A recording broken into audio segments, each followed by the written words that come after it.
जय हिंद साथियों, आज हम देखेंगे आईटीआर कैसे भरते हैं। तो आईटीआर 2024 और 25 असेसमेंट ईयर का आईटीआर किस प्रकार भरा जाएगा आज हम सीखेंगे। तो जो न्यू टैक्स रिजीम के अनुसार जो अपना टैक्स डिडक्शन करवाए हैं, आज उनका आईटीआर हम भरना सीखेंगे। तो चलिए शुरू करते हैं अपने वीडियो में। गूगल क्रोम की मदद से आईटीआर सर्च करें। आईटीआर सर्च करने के बाद इनकम टैक्स जो डायलॉग बॉक्स है उस पर क्लिक करें। इनकम टैक्स का डायलॉग बॉक्स खुलते ही लॉगिन सेलेक्ट करें। लॉगिन होते ही अपना लॉगिन आईडी और लॉगिन पासवर्ड से आईटीआर में इंटर कर जाए।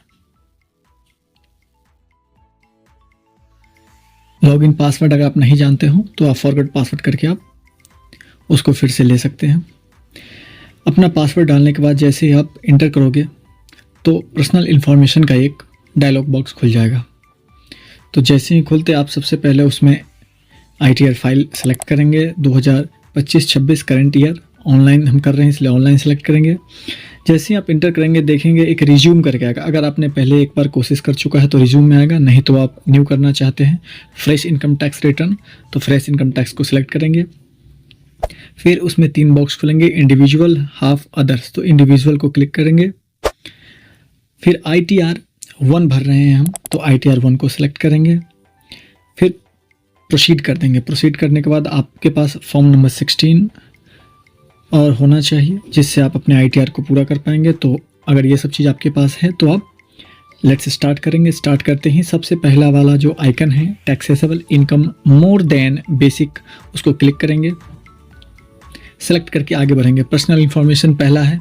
पर्सनल इन्फॉर्मेशन देखेंगे कि अगर किसी प्रकार का इसमें कोई त्रुटि है, कोई कमियां हैं तो उसको दूर करेंगे।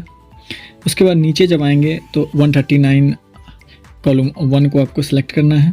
फिर थोड़ा नीचे आएंगे तो देखेंगे यस और नो करके 2 आइकन दिए गए हैं। यस मीन्स आप ओल्ड टैक्स से जाना चाहते हैं, नो मीन्स आप नो। तो हम यहाँ no means new tax regime से जाएंगे। आगे फिर आएंगे इनकम सैलरीज़ को अपने देखेंगे। जो सैलरीज़ है आपका वो अगर इसमें प्री फिल्ड है तो उसको ऐसे ही छोड़ देंगे, नहीं तो आप एडिट करके इसको चेंज कर सकते हैं। जैसे मैंने एक डमी करके चेंज करके दिखाता हूँ। चेंज करते ही अपने आप ये बाय डिफ़ॉल्ट आपका सैलरी ले लेगा। फिर अगर आप नीचे देखेंगे तो टैक्स एग्जम्पशन दिया गया है। टैक्स एग्जम्पशन में आप ऐड अनदर करेंगे। ऐड अनदर करते ही एक आपको बॉक्स खुलेगा। उस बॉक्स में आप एनी अदर करके सिलेक्ट कर सकते हैं। न्यू टैक्स में सिर्फ और सिर्फ आप जो आपके पे से रिकवर किया गया है उसी को आप टैक्स एग्जम्प्ट ले सकते हैं।